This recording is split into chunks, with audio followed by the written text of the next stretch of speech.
It's kind of weird. You know what I mean? Like, yeah, you got to position yourself. It is too much. You know? So we could jump right into something. Imagine how them kids feel doing virtual.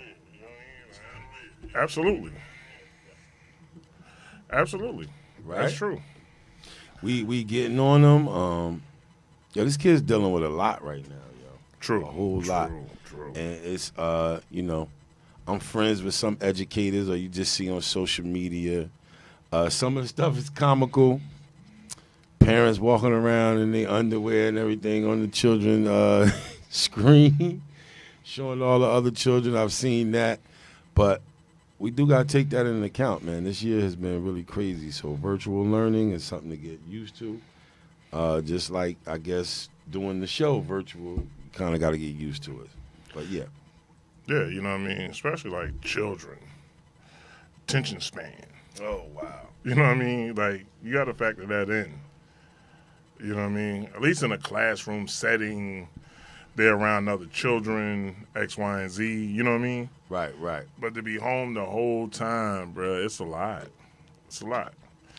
Yeah, I mean, I think that's the big thing, keeping their attention when they home and they can be easily distracted. They super comfortable in their own environment. They know where all their toys at. Like, they can dip off the screen and go start playing with their PS5. Nah.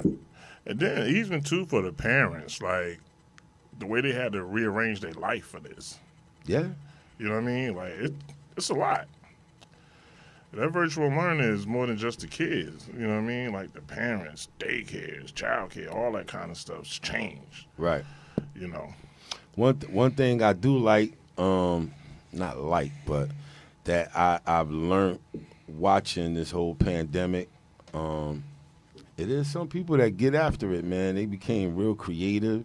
You had to come creative with your business. You know what I mean? Like the outside dining, people whipped up outside. They never had sidewalk seating and whipped it up. So I'm glad to see that, you know, to show the human spirit, I think. When things come up adverse and look real crazy, man, we usually find a way to figure it out mostly, you know what I mean? Yeah, you know, we made lemonade out of lemons, you know what I mean? So we've always been resourceful. But I noticed it's the other people.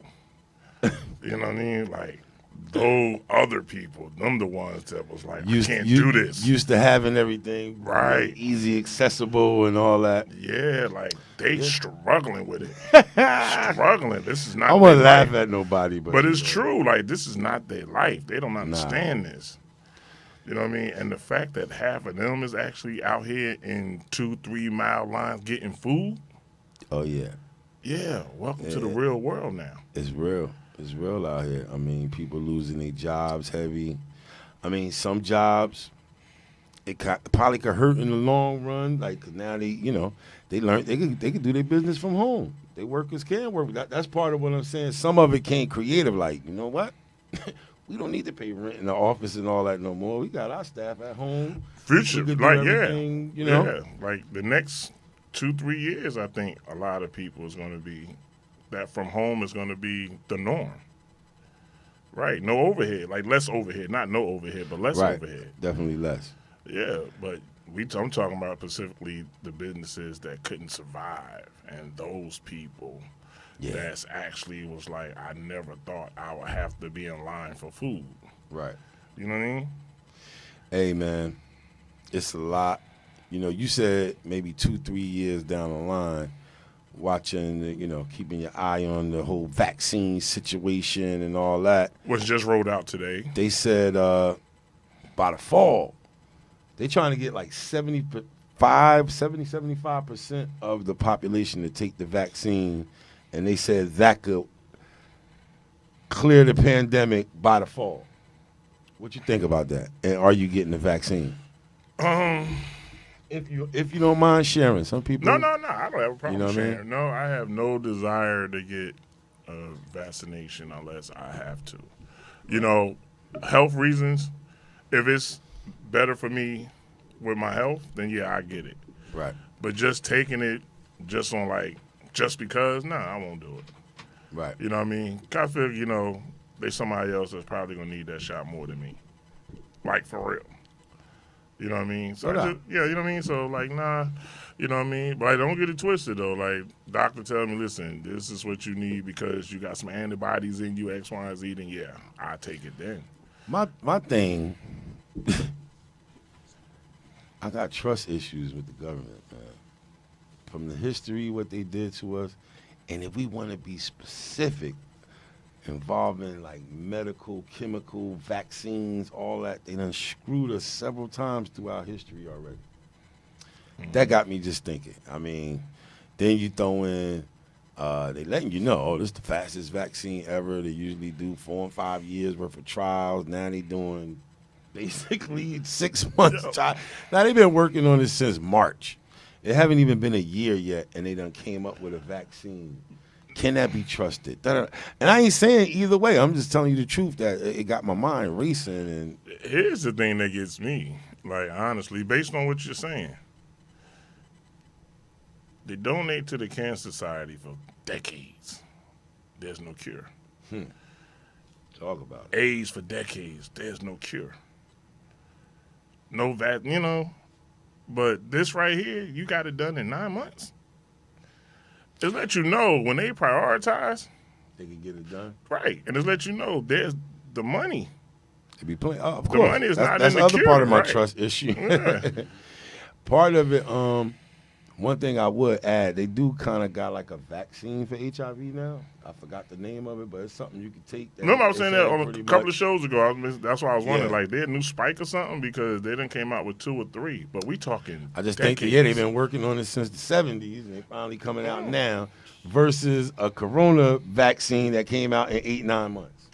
Which has killed more people With than no AIDS. money, yeah, right. None of the kind of, we've all of that age, we seen our whole life them basically raise money for cancer, definitely. Right. But AIDS, I know they got to be in the trillions by now. And still no Yeah, cure. like, come on. But you did all this in 9 months. Well, the thing is, like I said, I like the fact that people been creative business-wise. True. That people been doing different things to kind of survive. And I think that's kind of what our next guest is about. Yeah. That let's we get have into this it. week. We gonna get into it. He's a true, in every sense of the word, entrepreneur. Got several brands, expanded one brand into several brands. I'm gonna let him explain all that. But today's special guest on Duality Podcast, my dude from the hometown of Wick, You know it? Kareem Rasul. What up? It's goody, man. Hey, man, I'm living. How you been? Been a minute since I seen you face to face. We've been seeing social Yeah, media I mean, wise. You always feel connected when you're on social media and you see the different posts and you're able to interact. You know, so that's good. But it's nothing like being able to see somebody doubt. in person. Absolutely. So Good to see you, I'm brother. I'm Yeah. blessed and grateful to be here and see my people. No doubt. That's what's I'm up. looking like you done put on a couple of pounds too. Yeah, man. Quarantine did that to a lot of people. Everybody, Yeah. right? I probably pulled on about 10. So Yeah. need to get right, before we get into 2021. No doubt. Yeah. No doubt. Well, if the gyms open back up or whatever, you know what I mean? Because they done closed them. Let me tell you what's sad. I actually have a mini gym in my house. Oh. So there's really no excuse. Oh, okay. I got Hey, I right. should be utilizing it, but Right. I always find an excuse or reason to not. So my But you're a wife, busy she been guy. on- She been on top of me, so we're gonna get it right. No So you doubt. married, right? Yeah, last time. Have you been married over a year yet? Yeah, we made a year in March. In March. I know man. it's pretty new. Congrats on Congratulations, that. bro. Congrats on that. Second I time around. didn't know that. Actually, I didn't know that. Yeah. Okay. You First marriage was over 20 years. okay. Where you residing at now? I know you kind I'm of in left home. Lawrenceville, so that's like 40 minutes north of the city of Atlanta. Okay. So, okay, you in Georgia. Yeah, I've been Oh, down there. now, wait a minute. So you in a hot spot right now, at least politically anyway, you know what I mean? Yeah, but I got the mask though. We good. No, I'm saying Sanitizer. like politically, you No, know what I mean? listen. It's a lot going on. Like Georgia is like hot, it's Yeah, it's the people- Georgia's definitely a hot topic, especially Yeah. with the election getting ready to Right, come up in right. January. So, we'll see what the outcome is. Yeah. Are you into the politics like that as far as how Georgia's running? I try not to get involved, but obviously I'm going to exercise my right to Participate, vote. Absolutely. And, you know, I really wish that I can do more and knock on doors and get people out, but maybe I'll be able to do that in the near future. Oh, absolutely. Sometimes I think it's like a, I guess you could say it's a negative connotation, but you being from Jersey, now you lived in Georgia, right? Mm-hmm. I know Northerners, I'll say it, you know, how we look sometimes at people in the South. And Georgia's historically been like a red state. Oh, yeah. So you being in both areas, like what was it that kind of woke up our people in Georgia this time around, you think, anyway? Well, first off, to find someone who is actually truly from Georgia is very difficult. And what I mean by that is, there's a lot of transplants, people that have migrated to the city of Atlanta and the outskirts, all the cities. And, you know, us being able to see everything that has happened with the last election and everything that we're fighting for now, I think that really started to wake people up. Like, you know, we got to get out there. We can't sit back this time. We have to get out there and make our voices heard. There's too much police brutality that's going on. You know, there's a lot of stuff that's going on with economics, and we just have to really get involved in the process. So I think that's kind of woke people up. And I believe in January, you know, you're going to have people coming out, you know, in the thousands to exercise their right to vote again. Wow. Because they were saying, you know, I want to say travesty, but Stacey Abrams with that midterm and how that really sparked Georgia, and she made it her personal mission. So it was like, you know what, y'all got me.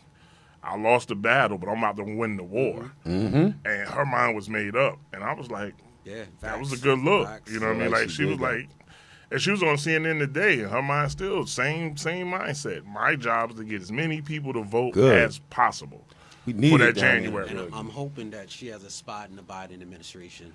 Yeah. No, they actually asked her that today, and she was like, that's not my focus right now. Okay. Because she said, my focus is getting Georgia to get out here January 6th.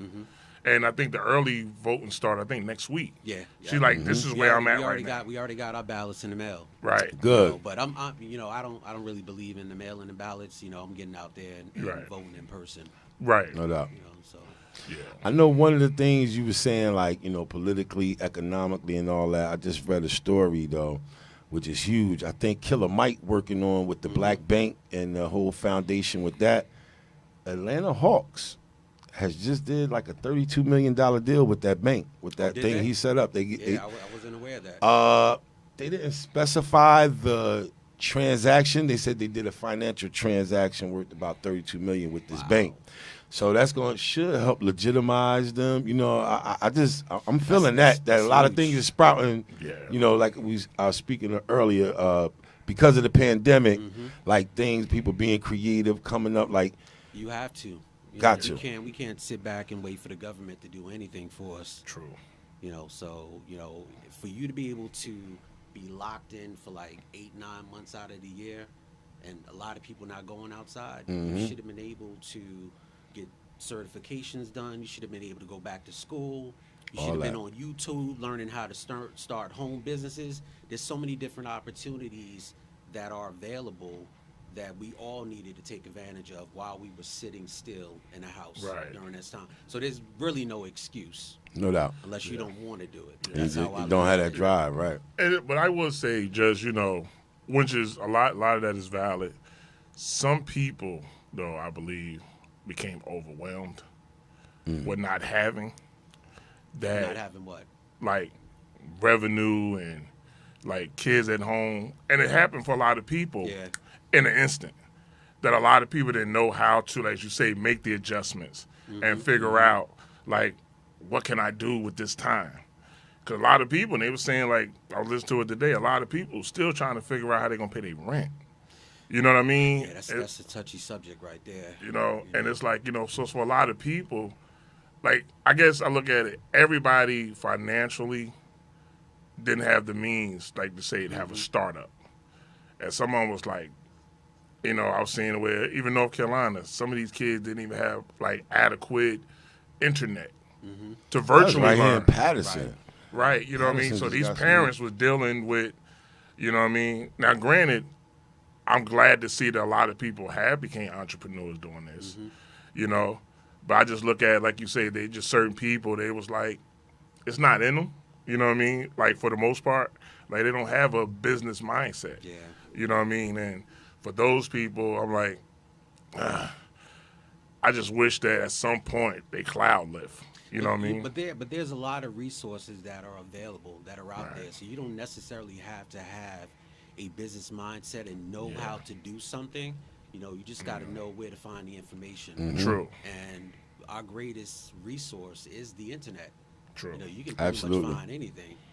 You know, so for some people that are financially in a bind because of the pandemic, you know, I think this is a learning lesson. True. And going forward, when we get out of it, people will be a little bit more prepared.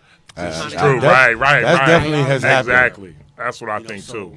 Having 6 months or 9 months of savings to be able to take care of your rent and bills and necessities and things like that, you know, that should be a top priority going forward for our people. Right, budgeting, everything. So what you didn't know, my granny used to say, "Well, don't come out in the wash, come out in the rinse." Absolutely. So you got to that phrase. That's straight facts. You got to get it. So one of the things I was gonna say, you know, you talking about being creative during the pandemic, sticking to it. You know, I know you personally, but share the story with everybody. You started pretty young with the entrepreneurial mindset. Let's kind of start at the beginning and how you got into business in general and what business you got into. Absolutely. So for me, music has always been my passion. Mm-hmm. You know, I started out in middle school and high school rapping. You know, by the time I became a young adult, I was able to get an independent deal with the record label from Elizabeth, New Jersey. Shout out to my guy Ahmed Ishmael and about to say you was running with First Nation and all the MCs, right? You know, all my brothers. You know, the Salams.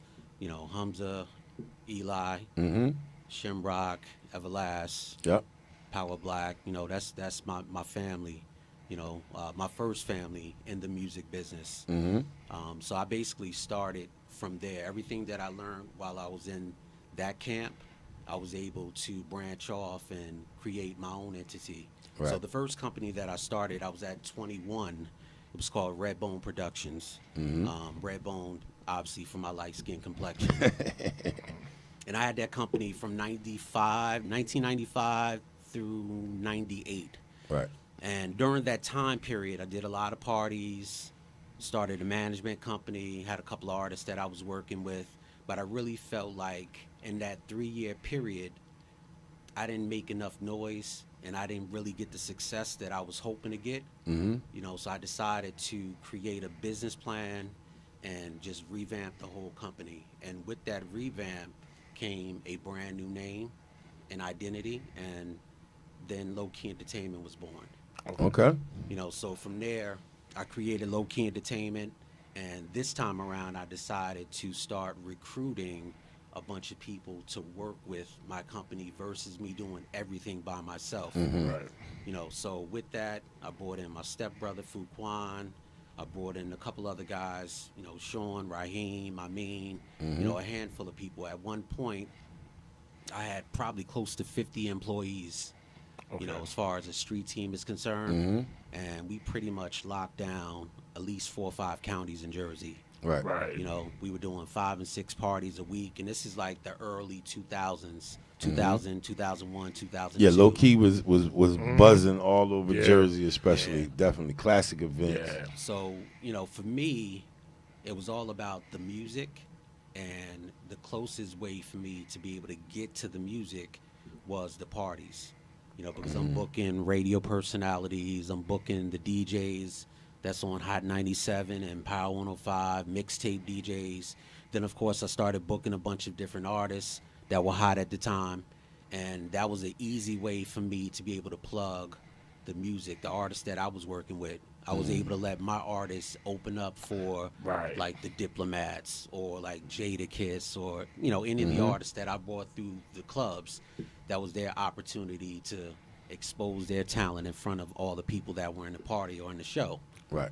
So had a lot of success early on, and I just been continuing to carry the flag, for all these years. I've tried to reinvent myself, throughout the years, doing different things. So as an entertainment company, I've done rooftop parties, I've done midnight cruises, I've done day parties, I've done concerts, I've done fashion shows, comedy shows, you name it. I try to do it all. Good. That sounds good, man. And, you know what a lot of people don't understand, like you said, 95 to 98. See, people don't never see the hustling years. You know what I mean? True, very true. They see the success years. They don't realize there's a backstory every time. Absolutely. And people don't really see it. And some people, even when they get big, they don't like to talk about the blood, sweat, and tears. Yeah. When you say stuff like this get new entrepreneurs to know this ain't an overnight thing. You know what I mean? You got to put the work in. You know what I mean? And the fact you put the work in and you finally got the success, that's what it was all about. Right. Rebranding and all that kind of stuff. Yeah, it all comes with it. Yeah. I definitely so you low key entertainment was born, and now I see that you got not just low key entertainment, low key management, low key music group. Excuse me. So go into that a little bit and how you spent off on that and talk about those. So low key music group, I actually started in July of this year. Staying close to the music still, huh? So this is so the record industry has changed tremendously over the years. Absolutely. So I was involved in the industry years ago, and I've been able to see the progression. And, going from tapes to CDs, from CDs to downloads, from downloads to streams. And I've walked away from the business a couple of different occasions, the music business part of it, right. Because you get frustrated. You put a lot of time in studio sessions and trying to promote your artists. And when you don't see that success or you don't feel like you're getting that return on the investment of time or money, right. you get frustrated. And, sometimes it's better for you to just take a break for a little bit. I don't want to cut you all the way off, but do you find sometimes that the artist that you working with is not matching your hustle, so that gets frustrating as well? That's happened on a couple of occasions. Miscommunication, some artists not really having that drive and that hustle. Right. I can't want it more than you. Absolutely. True. And if that's the case, you don't need to be doing this, because I'm not the artist, you are. But with quarantine, it gave me an opportunity to really think about where I'm at in life and in my age and what I want to accomplish. And one thing that I didn't want to happen was the regret of getting older and not being able to at least capitalize on the change in the music business. Today, it's a lot easier to start a record label than, let's say, 10 years ago or 15 years ago. So I was like, since I'm sitting in the house, I can't do parties or events or no shows, let me switch and focus on the music. So I created another entity of Low Key Entertainment Group, which under the umbrella is Low Key Entertainment, Low Key Management, Low Key Music Group, Kareem Rasul Productions. So with Low Key Music Group, what I did was I circled back to artists that I used to manage back in the day. One of the artists that I first managed back in 1998 is an artist by the name of Nocturnal. Nocturnal is part of the Hit Squad. So if you think of EPMD, Redman, Das Effects, he was part of that crew, but never had the opportunity to drop an album for political reasons. I'll just say that. So when we were grinding back in 98, let's say through 2000, we were trying to get a deal back then. We didn't go the route of pressing up CDs and selling them out of our trunk. We did press up a white label and service all the radio DJs, mixtape DJs to try to create a buzz and to get a deal. But For whatever reason, it didn't work out. So fast forward years later, because Nocturnal was still active on the hip-hop underground scene and still has the skills, I decided to link back up with him. And so now he has his own label. I have my label. We're basically doing a joint venture. Okay. And we're getting ready to drop a project by him early 2021 called Breathing Fire 2. Oh, that's what's And up. I'm also serving the role as his manager. Back in the day, it used to be a conflict of interest for you to be the manager and the record label. Mm-hmm. But today, the industry has changed so much. You can be creative and do both Right. if needed, especially if you have that trust in that relationship. And he knows that, I got his best interests at heart when it comes to the business. Well, especially just because y'all got a joint venture, too. You're going to Correct. do what's good all the way around. So, Yep. yeah. Yep. Now, as like you said, you went from 90s now current. Do you see a different mindset in him through the years? Like now that y'all back together? Absolutely. He's grown tremendously. You know, Okay. Knock had an opportunity to step away from the business as well. Right. And with that, he was able to start a career outside of the music. Right. He found his wife, and they end up having children. So he has a beautiful family. Nice. He ended up, purchasing some houses Okay. in the process, and he's always done the music behind the scenes. He just wasn't pushing any projects. Right. So in 2000, he's pretty much come back into the business, and now that he still has the skills, he knows more about the behind-the-scenes business, and we join forces like Voltron, and we just going to keep the shit moving. So I have Nocturnal. I have another artist named Pappy Natson, Money Zoe, Tatted Up Rock. Have a couple R&B singers. You got a full-fledged roster here, huh? Yeah. David Miller. All right. And the interesting thing about Dave, the wait. Wait, You ain't going to just Kansas? go. not David Miller from Oh, okay. Elizabeth. Oh, okay. I'm like, Yeah, whoa. David Miller is actually my cousin. He was signed as That a could have been a teenager. little power move now. Yeah, he was signed as a teenager to Teddy Riley's label. Okay. Released a single video back in the day, So Hard to Handle. Never had the opportunity to drop an album, but he still can blow. And even though he's in his 30s, he looks like he's in his 20s. So, we're working on his EP. I have another R&B singer named Altrina that I'm working with, who's from Elizabeth. You guys might know her as Altrina Renee. I've seen that. She used to be signed to Raekwon's label a few years back. Okay. So I got her in the studio. We're working on a couple of projects. So for me, it was important to circle back with artists that I was familiar with, that either I was managing or I had a relationship with. And most of these artists, they're in their 30s, they're in their 40s. It would have been easy for me to sign a bunch of kiddie rappers or rappers that are in their 20s. Mm-hmm. They have the most streams. They have the most followers in comparison to people that are in our age bracket. Right. But I was like, you know what? Let me work with the artists that I'm familiar with, that I'm comfortable with, that are still active, and let's work together and see if we can create some success. And for whatever reason, if it doesn't work out, I'm not mad. At least I can say I tried it at the end of the day. Right. And then I won't have any regrets. I'm going to let you in on a secret of mine I've been holding. We do Good Vibes Entertainment as well. Yep, So very familiar with that brand. some of the things you said was really similar. Couldn't do no parties or nothing, right? Yep. This is how Duality Podcast was born. We got to do Absolutely. something. We got Yes, sir. Yes, we sir. both was itching to do something too. It wasn't just, but it serves as keeping us Absolutely. relevant. We in front of things, whatever. Yeah. But kind of lost my train of thought. With what I was saying, with you being able to work with all those artists again, right? Mm-hmm. How does it, connect? Far as is, let me say it like this: how is it? And he kind of asked this, but I wanted to go in detail a little more with some of these guys. That's you said their age. You said really pointed Seasoned. things, right?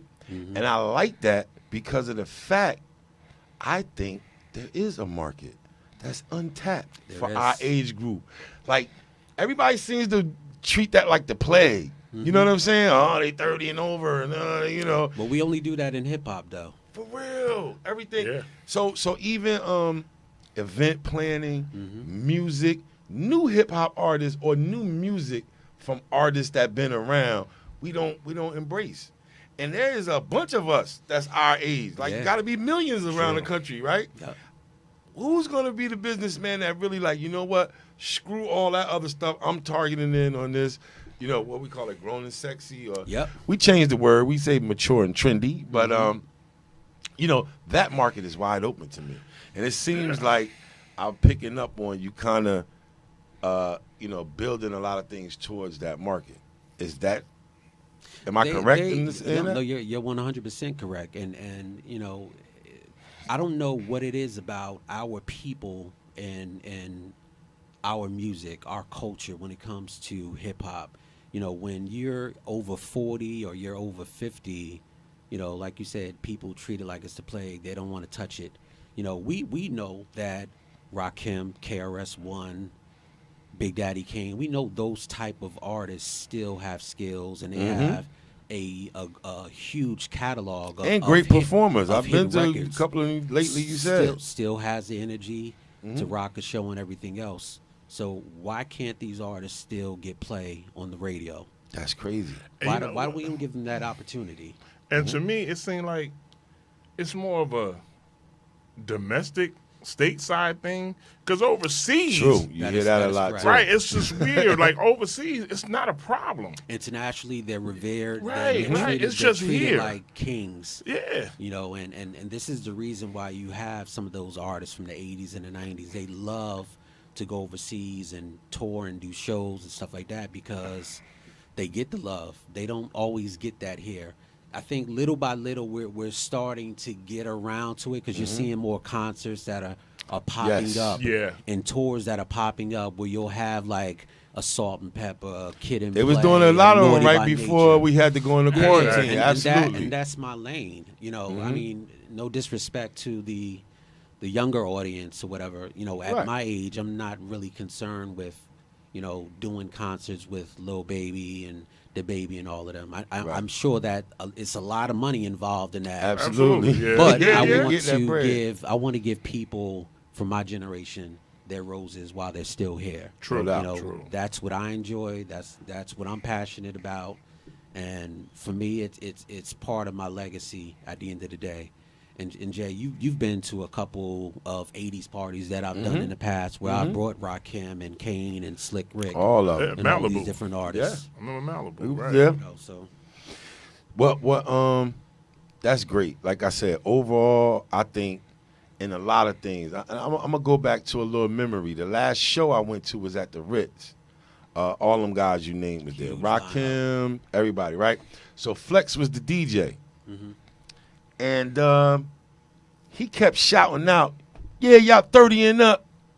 A lot of people know it, 35 and up. He act like he was scared, so he was checking the temperature, right? We got 40 and up in here. So I'm like, bruh, just go with it. Like, in my mind, I was thinking if he go on the radio and everything, he could be, you know, because he's so popular, somebody that could really change this. And like, yo, it's cool to rock with the 30 and up, man. We got our own thing. That's all right. Yeah. We don't need the new. We got our own style. First of all, I think we from the era, our energy helped create hip-hop. So I think we the coolest generation ever. Like, even now, like, our cool factors through the roof to me. You know, our generation. But it was just funny how he was doing it. You could tell he was almost hesitant because he wasn't sure how the crowd. Bro, we here to see Kane, Rakim, EPMD, like this 40 and up, 30 and up. Like, you know. So he really should have went 40 and older, 50 and older. Correct. Now the thing about it too, because all of that was in the building. Yes. Him and Kid Capri got an issue right now, based on, I think, just that kind of situation where Kid Capri was like, "You don't respect us." He kind of don't. He getting lipo now. I don't want to go into that. There's a lot of politics involved in that. I think with Flex is he's trying to solidify his position. He's trying to keep the position that he's had for all these years. And the only way to do that is to reinvent yourself. So we all remember when Flex was real heavy, you know, and he lost a lot of weight over the years. Even prior to the lipo, he was able to lose the weight. He did, and it made him look much younger. Right. The one thing that I noticed and I respected him for is he started gravitating towards the younger artists, doing shows and parties with them. But on the low, he was still doing like shows with like MOP and DOS Effects and stuff like that. Right. So it looked like he was kind of keep a balance between the two. So for that reason, I can't even really be mad at Flex.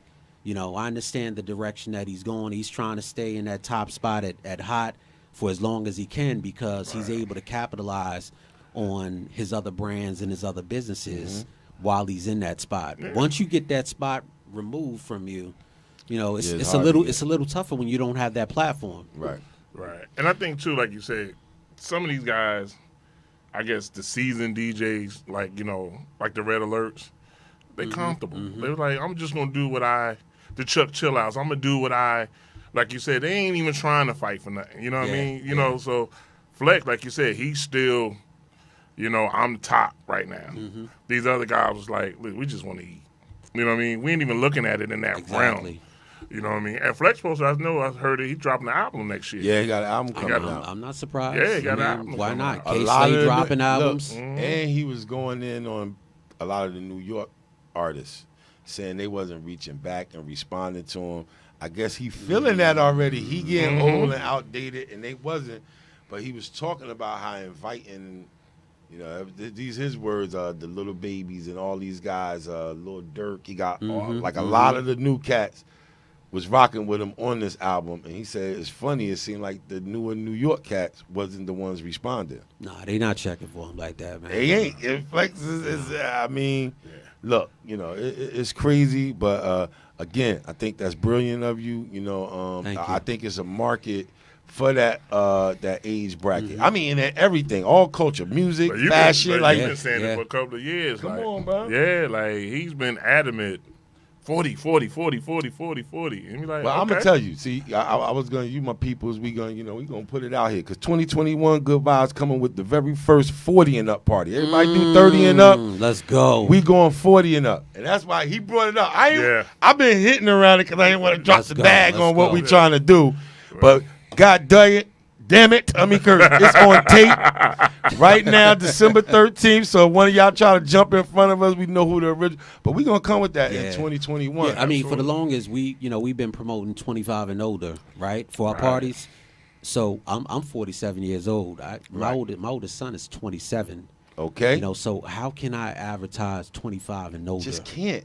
Right. And then can't do it. You got to kick it up to 30, 35. Right. Even doing that 25 and up, right? So we would get people, you got people around your age going to come support you. Bruh, I can't even argue with them when you come in and it's their niece or their friend daughter in there too. That's 20. You know what I'm saying? I've been through that. They don't want to be there. Like, yo, Jalil, like, bruh, and then we had issues with the venue. The security guys was letting anybody in, even though we was telling them an age. So you know how that go too. The owner we found out the owner was in security, like, get all the money, cut nobody off. Yeah. But we More was people trying that can consume drinks is better for them. No doubt. So that's what was driving this in my mind. And plus, like I said, I love my generation. I just think we still so dope. Man, let's get us something for just us. Like, you know what I'm saying? So that's it's coming 2021. 2021, it should be a opportunity for Good Vibes and Low Key Entertainment to collaborate. Let's talk about it. We the hometown heroes. We both from Elizabeth. Yes, sir. And we both been putting a lot of good events and parties together over the years. So it's as men and as businessmen, you have to put your egos to the side. Absolutely. A lot of times we start getting the competitive mode, like, oh, well, this person is not better than me, or this promoter is not better than me. For me, I don't care about all of that. I solidified myself and my name and my brand over the years, and I don't have a problem working with other people, especially if some of your clientele has not been exposed to my brand and vice versa. Right. That's a win for both of us then. It has to be mutually beneficial for me to do business with anybody, and that's how I look at it. And I think people from Elizabeth that know us and went to school with us would appreciate seeing two like-minded business individuals connecting and being able to bring something together for our clientele and our generation back to the city. Yeah. Absolutely. I guess well said, my friend, and we will talk off camera. We'll talk offline about that. Here's my only issue right here. Is there a venue big enough around here now? Ooh. You know what I mean? That'd do be it right. Epic. Right. To do it right. You know what I mean? I'm sure we can find something. Yeah, you know what I mean? I'm sure we can find something. Yeah, you know what I mean? Well, wheels already turning. Like, Look, my wheels start turning quick. See, that's why I ain't want to bring all that up right now, because it was going to go left. You know, it ain't going left. Well, this is what we discussing. No, but it's great, man. Like I said, I know me personally. I moved to Florida, came back, whatever. When I came back, low key was rocking, right? This is one of the inspirations to start Good Vibes. Wow. I never let you know that. I'm gonna tell you that right here. I appreciate that. I just, was feeling sociable and go out. I went to some of the events, like, boy, you could get paid to do this shit. Like, I never had even thought about doing event planning or promoting in that way. And boom, it was born. But that was definitely one of the inspirations. Fam. And that's the craziest part. Well, you know what? That feels good to hear, because a lot of times when you've been doing this for so long, sometimes you don't feel appreciated, and a lot of times you may not get the acknowledgement that you were expecting to receive. Right. Especially when you look at the history and your resume. When I look at all of the stuff that I've done over the years, sometimes it's mind-boggling. Like, man, I really did this many shows and this many parties, and to be able to make that transition from Jersey to New York, is something that a lot of promoters in Jersey have not been able to do or have been scared to do. Because if you don't have a base in New York, how are you going to get people to your party? So I've always been assertive and a risk taker, and if you want to do something, you have to try it. You never know until you do it. Right. So for me, I've been able to make that transition to New York over the years, and consistently have had successful parties. For over 500 people, over 700 people at rooftops. On the boat left and from boat rides. the boat rides from New York. So my biggest events have been the boat rides and the rooftops, the day parties that I've done in the city. Right.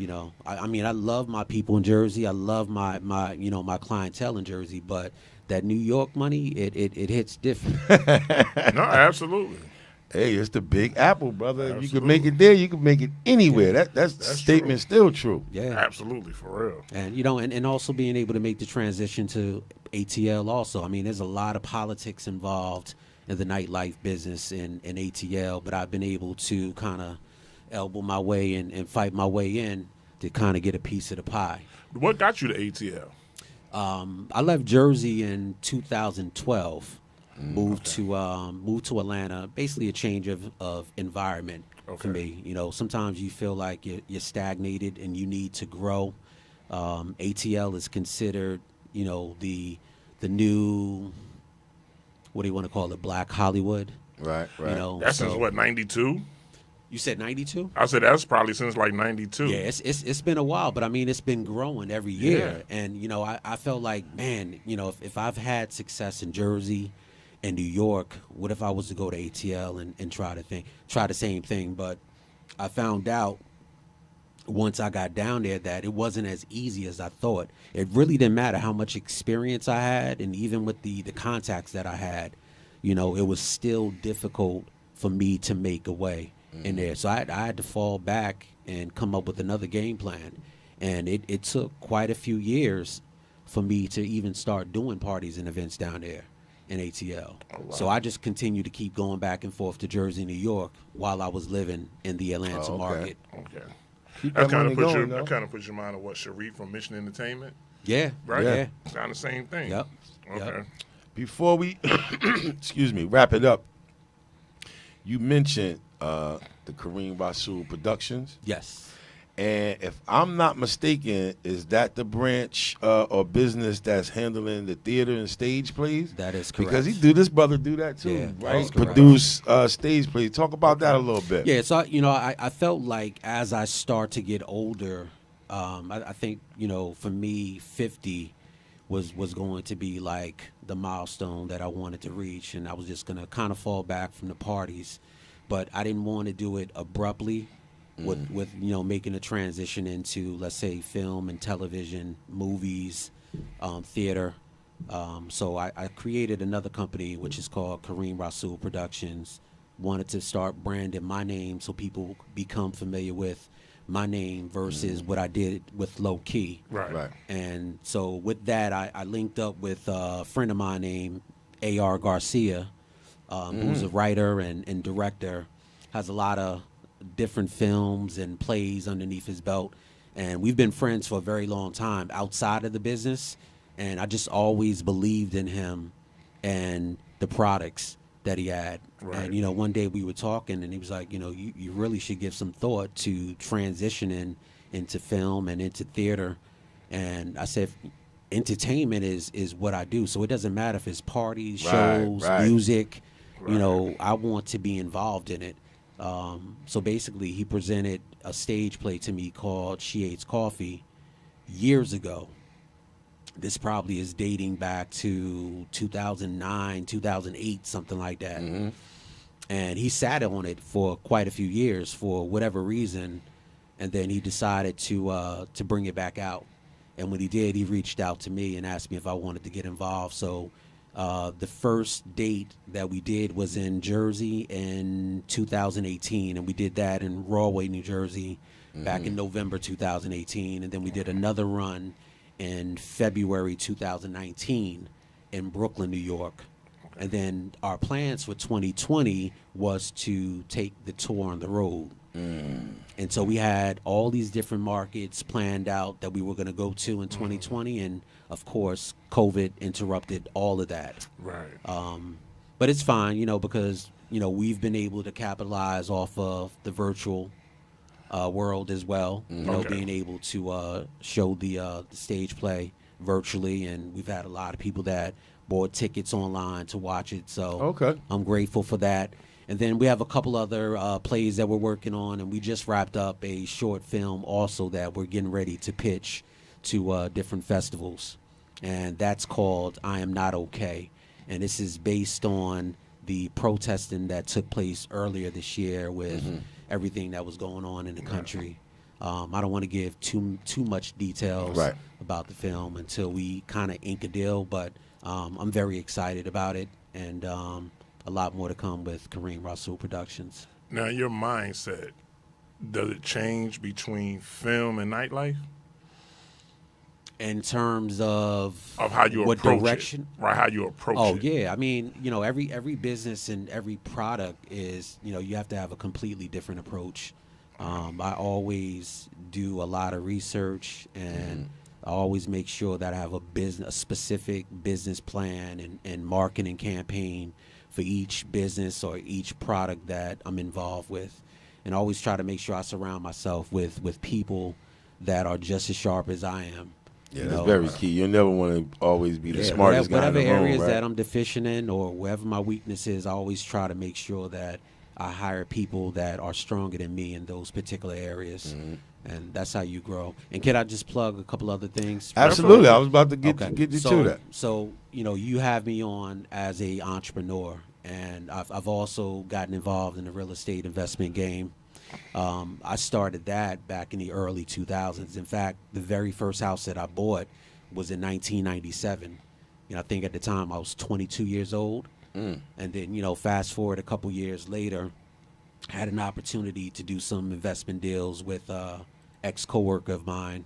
And that was a nightmare, because I was like a silent partner at the time. And the rentals that we had some difficulties with the tenants paying, and I ended up losing a lot of money, and I basically caught cold feet after that. I really didn't want to talk about it because it was a bad experience. Right.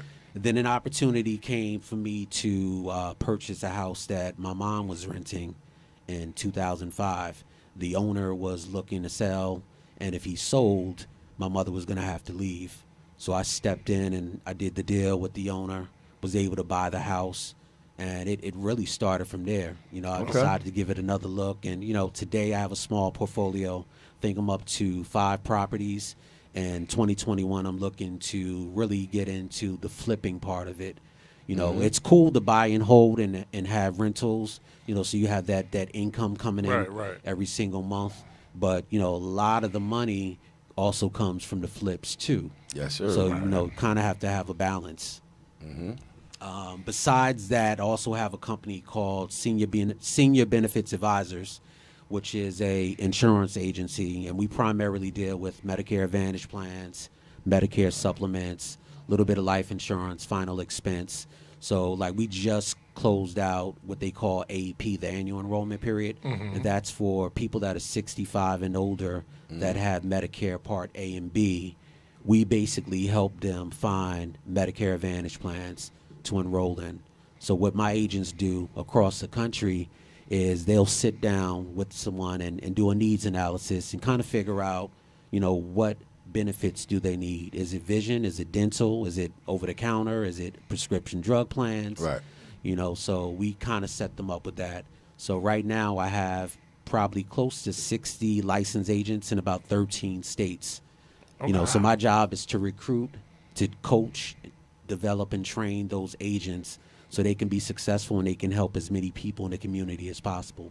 Oh, nice. So you're a licensed real estate? I'm a licensed insurance agent as well. Okay. Yeah, I've been licensed since, actually I was licensed twice, but the second time that I got licensed was, I believe, 2007. And I might even seen that, maybe you sharing that somewhere now that you mention it. I don't plug it as much as I should, to be quite honest, because there's a lot of people out there that need the help and need to be educated. But I guess I always looked at it as it's not as shiny as the entertainment business. Right. People kind of gravitate on social media. They kind of gravitate more so to the parties and the music and stuff like that. When you start talking about credit repairs and life insurance and stuff like that, it's like crickets. Right. So a lot of times I market those businesses and those products behind the scenes. Okay. I use other outlets and channels. I mean, that's so true. It's so necessary. But being an entrepreneur, I know you see that those type of things in your portfolio is really stable. It's solid. So, some people don't get that, and we need that. We need people that got those kind of resources. Absolutely. I mean, if you're able to find some businesses that can pay you residual income, you're able to make money in your sleep. There's nothing better than that. At my age, I'm looking at legacy. I'm looking at creating generational wealth, how I can be able to pass down these assets and businesses to my children and their children so we can continue to keep this going. As minorities, we don't always do a good job of that. A lot of times we get the jobs and, we retire in 20 years or 25 years. We're looking forward to a pension in certain careers. Are we looking for our IRAs or 401ks to take care of us? And all of that is cool. You should be doing that as well. But if you're able to create a business on the side also while you're working and you're able to have some success with that and pass that down to your heirs, there's nothing better than that. Absolutely. Now, are any of your children involved in what you're doing now? Are you grooming them now? That's been in the process for years. Okay. But I can say that my middle son, he's actually involved in Forex, foreign exchange. That's pretty cool too. And he has about 200 people that are in his organization. And I'm very proud of him. He's had a lot of success in the past 6 months. He was able to transition from a professional model. He did that for a couple of years, did major campaigns like with New Balance, and he just got tired of it. He said the industry wasn't for him, and he decided to get into business. And this is what he's kind of fell in love with, being able to teach people how to buy on the foreign exchange market.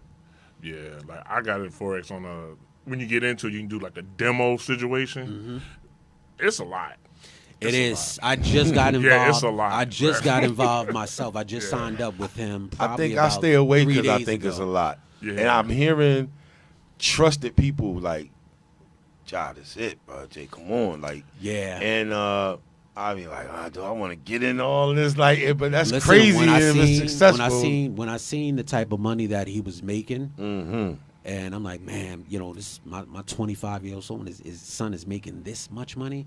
I said, yeah, I may want to add this in the portfolio. The only thing that I'm concerned with is being able to allocate the time to really learn how to do it.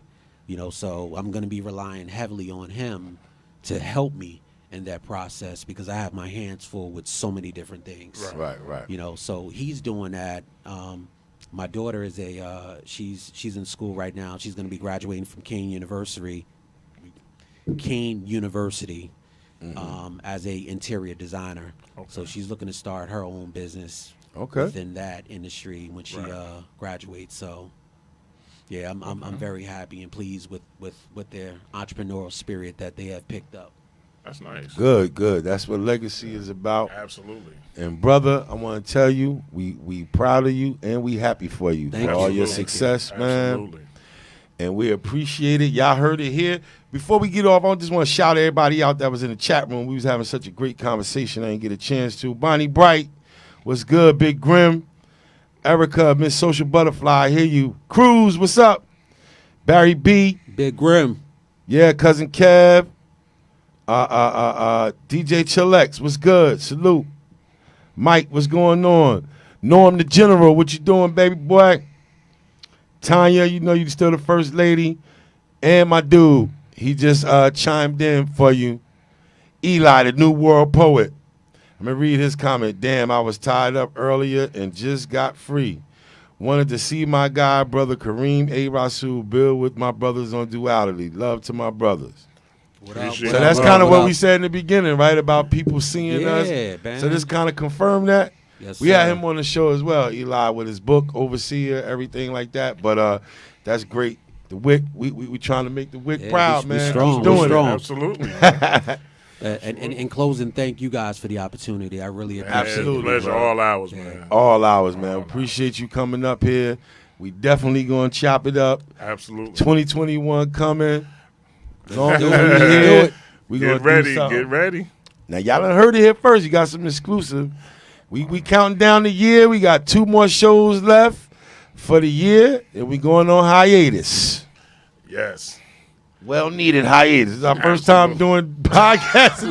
We for real, like, Jesus. It's Keep a lot it going, of fun, man. though. Keep it going, though. We need it. No doubt. We need another platform for people to be able to talk about what they're doing, especially in our communities. Absolutely. So y'all know how I do, man. We thank y'all for joining us this week. I'm Mr. Social. I'll be Mr. Business. It's Duality Podcast. Catch you next week. Peace.